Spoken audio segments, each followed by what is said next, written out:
Hello, wonderful attendees. I'm your host, Dalvinder Kaur from Lovely Professional University.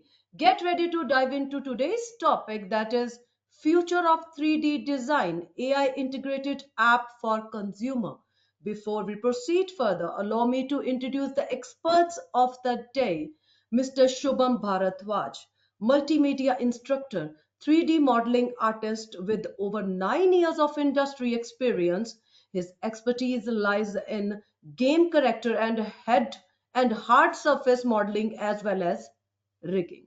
He has also worked as a faculty member, sharing his knowledge in multimedia and game asset design. So now I would like to introduce the alumni also in this webinar, Mr. Sahil Dadwal, 3D artist with over 5 years in high quality modeling, AR, VR, visualization, and product design. He has worked at Amazon, contributed to various projects across multiple sectors, mentoring new team members and optimizing workflows. Before we proceed further in today's session, I would like to request everyone for any questions you can write in the chat box or in the Q&A box, and same will be addressed from my side in the end of this webinar. Now I'm going to hand over this session our expert, Mr. Shubham Bharadwaj and Mr. Sahil Dadwal, and it would be an absolute delight to listen from them. Over to you both. Okay, good afternoon, everybody. So my name is Shubham. So I would like to give a brief introduction how and what this 3D modeling is. So what is 3D modeling? So basically, whatever you guys are creating in CGI in terms of, you can say, these three axes, or you can say X, Y, and Z. So we call that a 3D object. Okay, and in this 3D object, you guys can model almost anything, right? You guys can create characters, you guys can create a hypercar, you guys can create an environment, you guys can create almost anything, right? So the types of 3D modeling we have are, you can see, the box modeling, then we have the digital sculpting. So in digital sculpting, you guys can basically create characters, creatures, and all those things which you have seen in, you can say, these Hollywood movies, right? For example, the Godzilla and Kong. You guys should know how these things are created. So these things are created using some industrial standard softwares like ZBrush and you can say Mudbox. Okay, then we have the product modeling, in which you guys can see when you guys use the Amazon application, for example. So you guys can just turn on your camera and you guys can virtually see all those objects uh, in on your screen, right? So this is what the product modeling is, right? And now and again, you guys can do the modeling for 3D printing as well. And then there is another example which is called photogrammetry. So in that photogrammetry, you guys take multiple photos of an object, and then you guys just create a 3D replica of that object in, you can say, 3D, right? So the softwares which we basically use are Autodesk Maya, 3ds Max, Cinema 4D. I mean, we have so many different softwares. Even if you guys want to explore this 3D stuff, you guys can start with Blender. It's a free open source software, right? So pipeline is something like this. You start with an idea, then you go in the concept art, you create the concept, you refine the concept, then you guys switch to 3D modeling software, you guys create a 3D model out of it, then you guys do the texturing, or more like the painting on top of that object, right? Then you guys do rigging. Rigging is basically you create a virtual joint, or you give some functionality to that object so it can do multiple, you can say, animation, okay, or you can say the moments, right? Then we do the final you can say post production, you can say, process, in which we can just go with the rendering, and then we can just do the compositing and all those things, and then at final we publish all those things, right, in the market. Okay, so this is just a quick brief introduction how 3D pipeline works, how we go with the concept, and we have multiple, you can say, stages till the final render. Okay, and this is it for the brief introduction. So now I'll hand over to Sahil. He'll just let you know how he has experienced all these, you can say, changes over the time. Now the AI has been introduced, so how this affects our 3D modeling. Over to you, Sahil. Uh, yeah. So hi, good afternoon, guys. So should I start with the? Yes, Sahil, you Okay. can start So now. No issue. okay. So hi, good afternoon, guys. So I'm Sahil Dadwal, and I'm also an alumni of Lovely Professional University. and I started my education journey back in 2015, and I'm a pass out of LPU from 2019 batch. And after that, I have joined Amazon as an intern, and then I have progressed my career over there. I have like 5 years of more than 5 years of experience there. And today I'll be sharing the insights, my journey, and some of the future trends that might help in 3D. And I will take your questions if you have any questions later on. So yeah, so I will just start with my brief education background and what I have done. So basically, I started my graduation back in 2015. I think it used to be very different, from now. I think how it is. Like earlier, I remember we used to have, uh, many of the design backgrounds used to be in one class for the foundation years. So it was a very interesting first year that we had, like even fashion and other interior designing. We used to have a combined first year, and I think that was a very interesting first year that we had. And after that we were allocated into our main branches. Like I was a student of design, animation and multimedia, and the next 3 years I was doing that thing only, primarily. So yeah, during my education it was a great experience and great learning. I was also like Shubham sir was also my uh, batchmate. He was also my classmate, so we have shared the journey together. And it was a great experience. It was great 3 years that we have spent, and it was a great learning experience.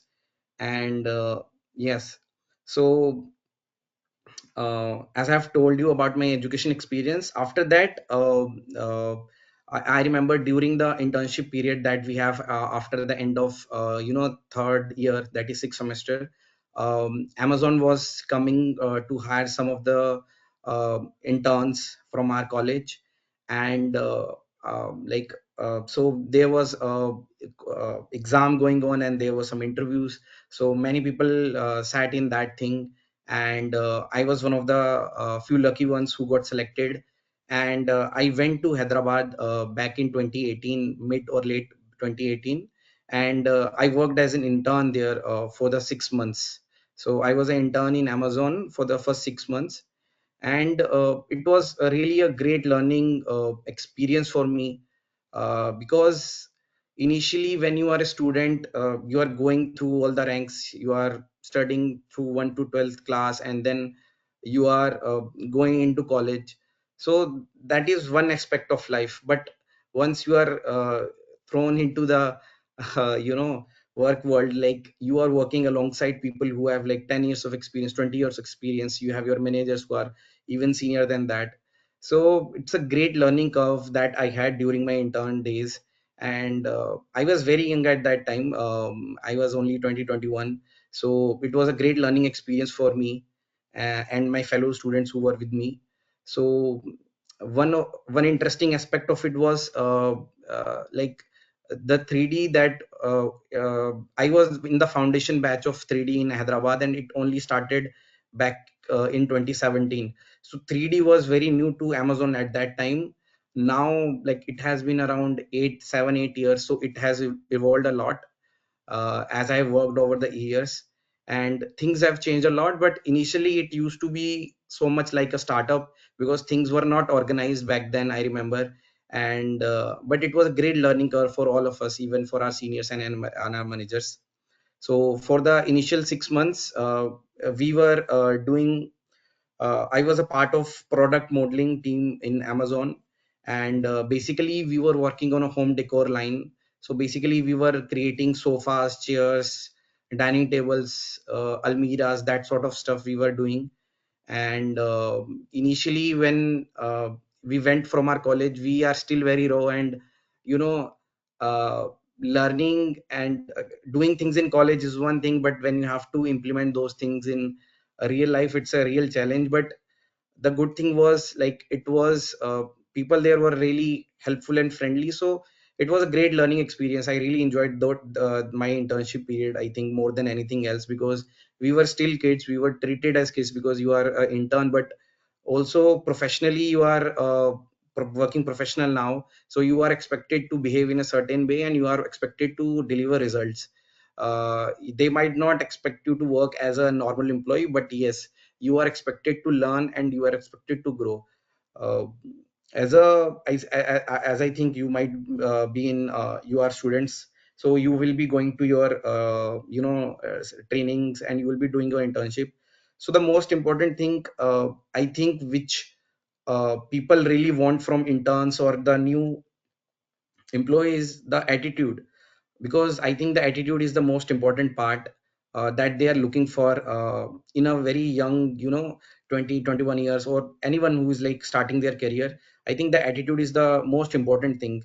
Because everyone know that you are still a fresher, so you are not expected to know everything. You are expected to know the basics of modeling, as I was doing product modeling. So you are expected to know basics of Maya, Substance, and other little stuff here and there, like Photoshop and all that. But they are not expecting you to be a expert, because as I told you, my internship period was for 6 months. So you still have a long way to go. 6 months is a long time. You can learn along the journey, but I think the most important aspect of starting your career is your attitude and your way of approaching things. Because even people will see, and because they are already working in so many for so many years, and they can figure it out, like what is your approach towards learning, or what is your approach towards the whole work. So I think in starting, that is the one of the most important aspect that you should keep in mind, alongside the things that you should know, or the basic things they should expect you. So after 6 months of my internship, based on my performance, which was good because I worked really hard in those 6 months, and I tried my level best to do good and learn a lot of things. So after that, I was converted as a full-time employee in Amazon. And yes, so that was around late 2018 or early 2019, and that uh, you know I was working in Amazon as a full-time employee. I was still very young, but I was full of enthusiasm, and I wanted to learn. And at that age, you still have a point to prove that you can be better than everyone. And I think that is also very important early in your career, because your skill set is limited. So, but you can, justify it with other things, your enthusiasm and your way, the way you want to learn. So I think that was very important. And uh, in the initial years, I have worked for the product modeling only. Later on, because I have been in Amazon for a long time, so I have almost 6 years of experience. So now I have learned and gone through different projects. I have mentored a lot of young students also, who just came from university, or the people who are still freshers. So I have mentored a lot of them. And yeah, I have been into very different projects, because now it is a huge umbrella. Mostly we are doing product modeling, and I will tell you later in this slides, and as I will talk, uh, like there is a lot of different things that I have been a part of, and a lot of different things that goes inside a big company. So yes, so that was a brief of my early career, when I started as an intern, and then when I got converted as a full-time employee in Amazon. So yeah, so this will basically, this is my work at Amazon, and this is the very initial work that I have. Because some of the work that I'm doing, I've done recently, can be little confidential, because it might not be out yet, so I cannot display everything of it. But these are some of the things that I have done, or I have done during the initial phases of my career. And this is the kind of output they expected you from. So basically, Sorry I to was interrupt you, Mr. yes, ma'am. Sahil. Sorry to interrupt you. Yes. Can you please share your screen? Okay, sorry. So my screen is not okay. Okay, I Can you think please I share thought the I screen? Yes, ma'am. Uh, yes, ma'am. I'm not able to share my screen. I have to ask the organizer. Initially, I was sharing my screen. Okay, you just continue. Yes, just check it once.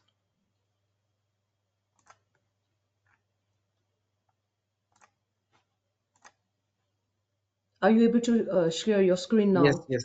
Just 1 second. Can you please share the screen? Yes, yes. Is it visible now, ma'am? Yes, it's visible. You can continue, Mr. Sahil. Yes, ma'am. Yes, ma'am. Sorry. So I thought I was sharing my screen. Sorry, No guys. problem. You can Uh, continue now. yeah, yeah. So this is basically I was talking about my education and my career path. And so yeah, so I was talking about my work. So this is the very initial work that I have done in Amazon, and the kind of results they expect us guys to do initially. So basically, I was creating retail products and high detail products, and these will be used on different features. Like now we have AR and VR features. Like you can use them, you can view them very interactively. Also, as I will tell you. So, like this was one of the shoe projects that we worked on for a long time. So these were kind of the results that you have to do the modeling, then you have to do the texturing. The rendering part of it, as Shubham sir told you, was not done by us at that time because it was automated. So we don't have any control over it. So the only part we were doing at that time was we were just creating the product from scratch, and we were just structuring it. So at that time the pipeline was different, but sometimes the pipeline does get changed and you are rendering some of the products. But at that time we were not rendering the products. So these were some of the results. Like this is a uh, shoe that you can see, and this is also one of the example of a chair that we have created. So yeah, and yeah, so these were kind of the results. And this is also one of a sofa, and this is a exercise machine.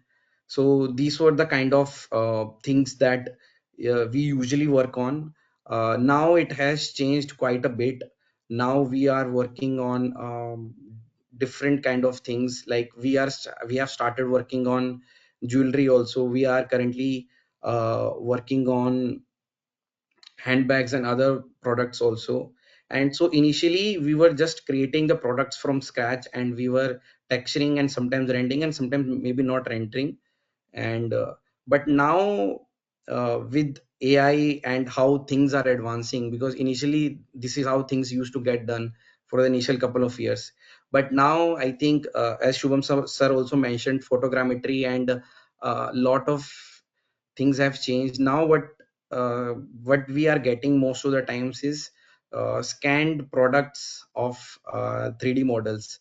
So basically we have a in-house studio where we scan the products with I think there are like multiple cameras. I think there might be 30-40 cameras where it simultaneously takes pictures of different products, and it creates a 3D image. As you guys might be aware of it, it is a very normal feature. Even iPhone does have that kind of a sensor. So we have created a studio, and where we can uh, the pictures is taken from different angle, and it creates a uh, 3D model out of it. So it's not a perfect 3D model. Initially when we started working on it was a very problematic affair. Like it used to create a lot of problem. Even the shoes were because there is a very big inventory for shoes in Amazon. So I think shoes were the one of the initial products that were created using this pipeline. But the problem was they were not perfect, and it has a lot of issues.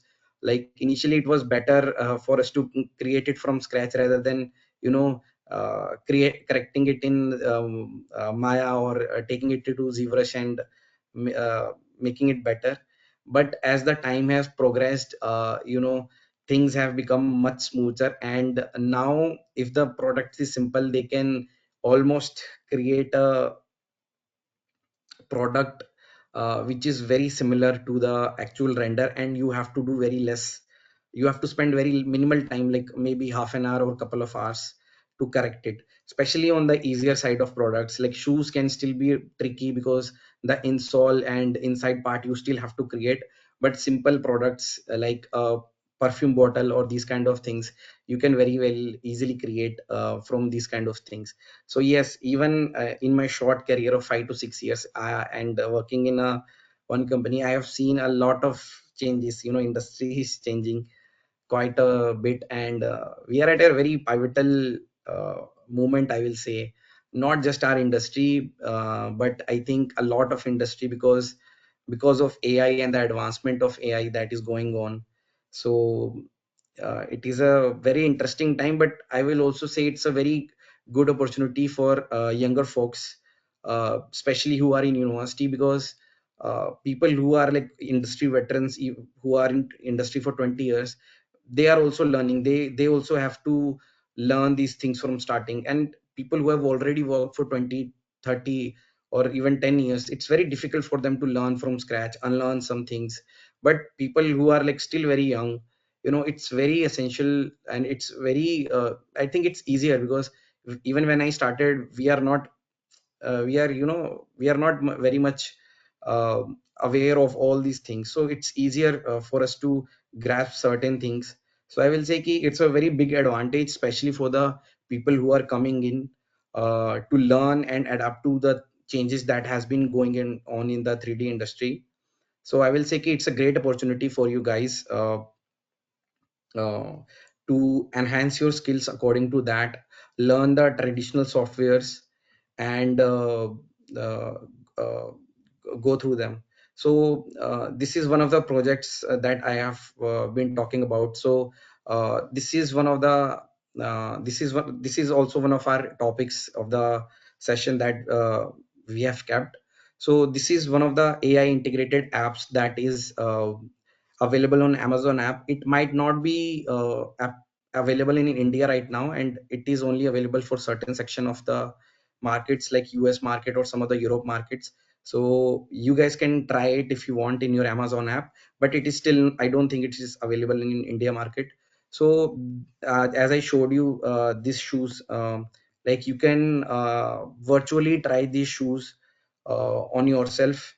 And these are the, like you can use the Amazon app, and you can virtually try on the shoes that are already there.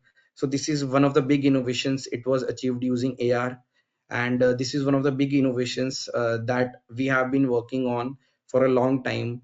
So I think we worked for a couple of years to finally, I think this launched back in 23. So we were already working on this project for a couple of years before that. So this is one of the use case of uh, the integrated apps that we have with the use of AR and VR. Sahil, And yes, yes, sorry to interrupt. Are you changing your slide? yeah, Okay, I now was it's going on changing. the Actually, we thought it was dark. Okay, now you can continue. Okay. okay, okay, okay, okay. Yeah, so yeah, so again, so I was talking about this. So this is a virtual try on. You can try on shoes. I think you can also try on specs right now. Eyewear things you can try on. So that is also there. I think there are some also some of the other things that are going on that I'm not sure I'm at the liberty of saying, but I think jewelry products are also being tested, and I think they will be available in future. And there are certain other things also that are going on. And similarly, you can, I think this is available in Indian market, you can try this product. This is basically Amazon AR view.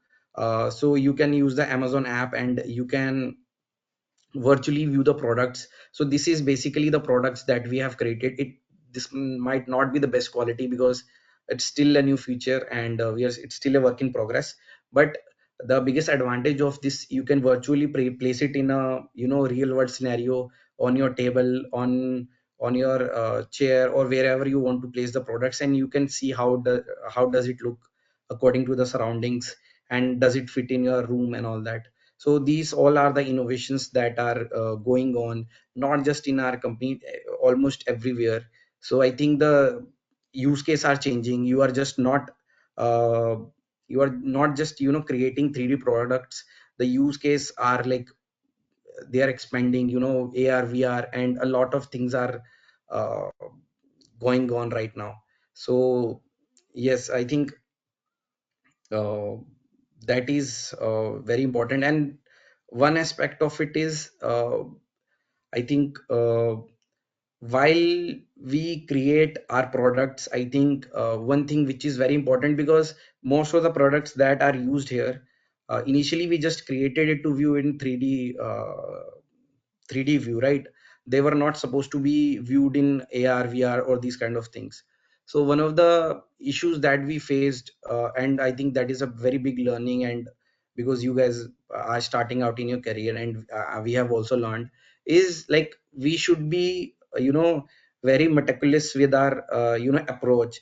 Like even of smallest of the things, like naming our files, and creating the things properly. Like when you are creating things in Maya, in Outliner, it is very important for us to name each and everything properly. You might think that these things doesn't matter, but when you are working in a collaborative effort, when there are like 500,000 artists working, and when the file is shared among us, like these kind of things save a lot and lot of time. So I think that is very important. Same goes with uh, the texturing part of it, and each and every part of it. I think the naming convention, I think the one of the most basic thing is, you can save a ton and ton of time in these kind of things, because when you are operating on a very large level, I think these things come into play, and they do play a very major role. So I think you guys who are starting, please keep these things in mind. And like I will talk about some of the things which I think which are very important for the new budding aspiring 3D artist. So these are the I have mentioned here, Blender and Maya. So basically these are like you can also add Substance, ZBrush, and all the basic other main 3D softwares, because I think these are the basics of 3D if you want to get into it. So I think you need to be very aware of, at least you need to have your basics right. I think Maya is the industry standard right now, but I think Blender is also one of the important uses. It is being used in a lot of industries right now, and the adoption is there. So if you know Maya, I think you will be able to switch between Blender and other softwares, other 3D softwares, in a week or so. So that's not an issue. But you need to be aware of at least one of the main 3D software, whether it is Maya, whether it is Blender, and even some cases whether it is Max, because uh, architectural visualization is a big industry right now. It is very similar to our industry product visualization, and there mostly Max is being used. So if you guys have time, or if you guys want to explore, Max is also a good option. Same with ZBrush, as ZBrush is a very essential software. It is being used all across the industry, whether it be it for professional or personal work. So I think that is also one of the important softwares, and all the other softwares. And I think the other thing is, uh, because like in current scenario, I think Unreal and Unity, these game engines are also very important. And you might not be masters in these things, but people at least need to be very clear about basics, because I think this is need of the hour. And you just cannot be very one dimensional in your approach, because AI is kind of, the basic things will be kind of replaced by AI. It doesn't mean that the industry will not be there or anything such that, but with the very basic or the redundant things that we do daily, those might be replaced by the AI in coming time. So I think we need to have a broader horizon regarding that. And similar to that, we should be very aware of the AI tools, as I've told you, because the industry is changing and it is changing fast. So I think we all need to be aware of the AI tools that are going on. As you might have seen, there are a lot of AI websites which are creating very basic models from picture to 3D. They are still in very initial phases, though, so the result is not that great, but it is adopting very fast. So we guys need to be aware of these things, and we can use these kind of things to our advantage, rather than thinking they can replace our jobs and anything. I don't think anything such will happen. But the thing is, if you are aware and if you know how to use them, we can use them to our advantage, and these can be very useful. uh, Similarly, like we have image generation AI. I think there are something mid journey and these kind of things. These can also be very important, because I remember texturing can be a very big headache, especially in a product modeling where you have to create very realistic textures. So modeling is one thing. You can create the model and it is fine, you can create the model. But sometimes texturing can be a big problem, because getting high quality textures or making high quality textures from scratch is very difficult and can be tedious. So if you have some of the AI tools which can do that work for you, so that is a great help. So I think AI tools, you guys need to be aware of. There are many. So I have talked about couple, and I think you need to be aware of those, and you need to keep in loop. And I think, and I have kept here Python, and Python also optional. This is my personal opinion. This is not compulsory, but personally in the field and even working, I have realized that there are a lot of opportunities if you know very basics of Python also. Even in our Amazon and even outside, I think people, it can really differentiate you from the crowd. You might have the best of works and all that, because I will share a insight of my colleague who was working. So he was working for a London based studio. So initially he was my colleague in Amazon, then he later switched to a London based studio. I think it was based out of it was he was working out of Mumbai. So he was a good artist, but the things that really differentiated him from the rest of the crowd was, and there were a lot of artists who were better than him. I think he knew a Python a bit, so he had the knowledge of 3D, and he can code a bit. So that really differentiated him from the rest, and that helped him to go into the London studio.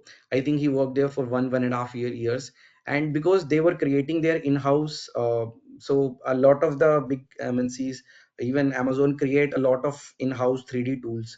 So they want the guys who know basics of 3D, or who are well aware of 3D, and they also know a bit of coding. So I think this is also a need of the hour, and even I'm trying to learn it. So if you guys have an interest, and if you guys have time, so this is optional, this is not very necessary to become a 3D artist, but I will suggest, if you have the time and if you have the interest, please do learn Python, because it can be really helpful for you in the longer term. And yes, so these are some of the things I will say, which are essential for the aspiring 3D artist. And so yeah, so my final advice to students will be, I think, work on your portfolios. Just put your best work out there. Like if you have portfolios, I think even 5 to 10 works will be fine. Sorry guys. So 5 to 10 your best works will be fine. I think that should be enough. But just make sure the works you are putting out there should be your best works, and not putting each and every project that you are doing, or put some effort and only put the things that you think are best for you. And as I've already mentioned about the AI tools, just keep in loop and just be aware of the things that are happening around the AI and all the things around you. And the last thing is networking. I think this is a very underrated thing that I don't think many people really talk about in our industry. But I think networking is the most important thing one can do in college or in job. So networking basically means, you are connected with the professionals of your industry, people, you talk to people, and you are well aware of your surroundings. Because in current scenarios, if you are applying for a job, even for a single job, I think there are multiple applications. What really stood out, if you are able to get a referral, or if you have someone who works in a different company, they can directly refer you. So that way it just becomes very easier for you to switch your jobs or to get jobs. So I will suggest all of you, if you are starting it out, try to network as much as possible. Be active on LinkedIn, be active on other forums, and try to connect with as much people as possible. Be in touch with your teachers or other seniors or other professionals, because these will be the people who will help you down the line, even after 5, 10, 20 years, because that's how most of the people do get job in this day and age. So I think networking is a very big important part of it. So uh, yes, please do expand your reach. And that was all from my side. That was my journey, and that is what I wanted to share about my journey and what I have been doing, and what are the things you should know, or the things that you should learn in future, and that might help you in future. So if there is anything, I'm just stopping the PowerPoint. If there is anything, you can ask the questions. Thank you so Yeah, very much, Mr. Sahil Dadwal. So it was yeah. wonderful watching you talking on future of 3D design. Can we take questions, Mr. Shubham and Mr. Sahil?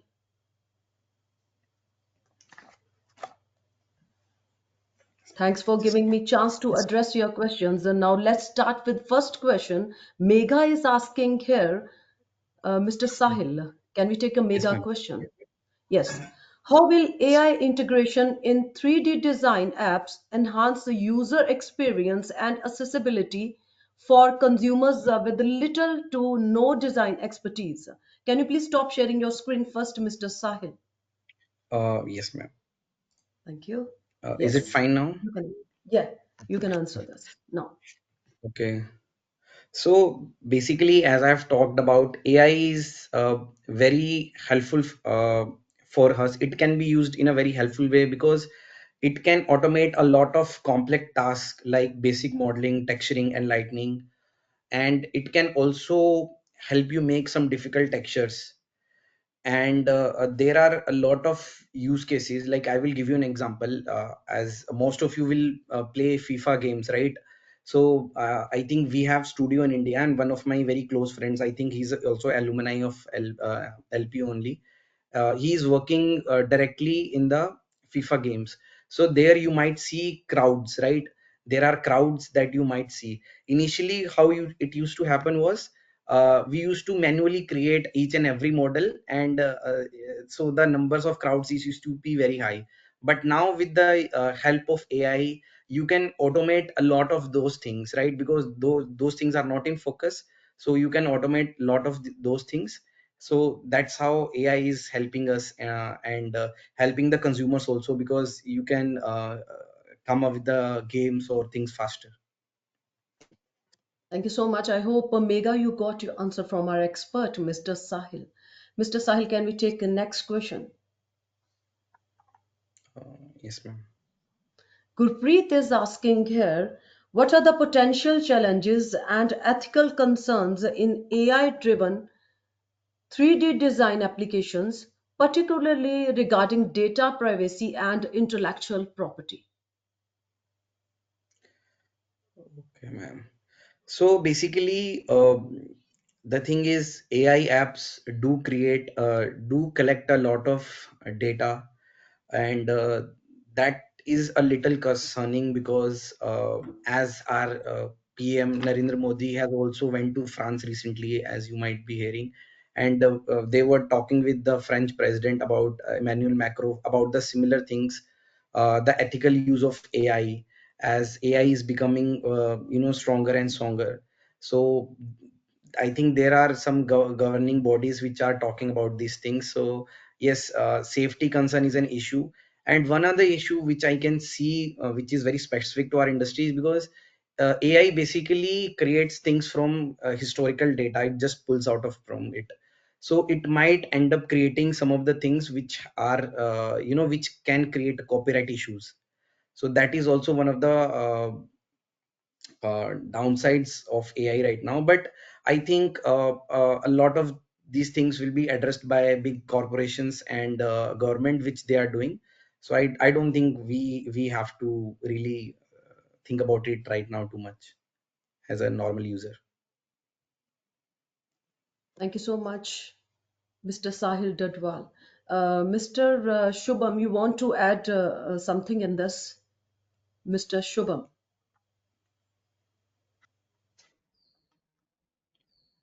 Yes, sir. Yeah, I would like to add only a few things. It's more like the ethical concern if I talk about it. So, the free websites for this AI generation should have some, you can say, accountability in terms of, you can say, a warning window should be there. Okay, that you guys are going to use this AI tool, which can affect someone personal life and all those things. So yeah, this is the, you can say, one additional feature should be added to those websites, especially which are free.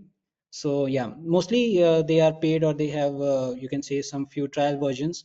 So you guys are limited with those AI tools. But yeah, some of the websites are doing these kinds of things which can or may affect the industry. So yeah.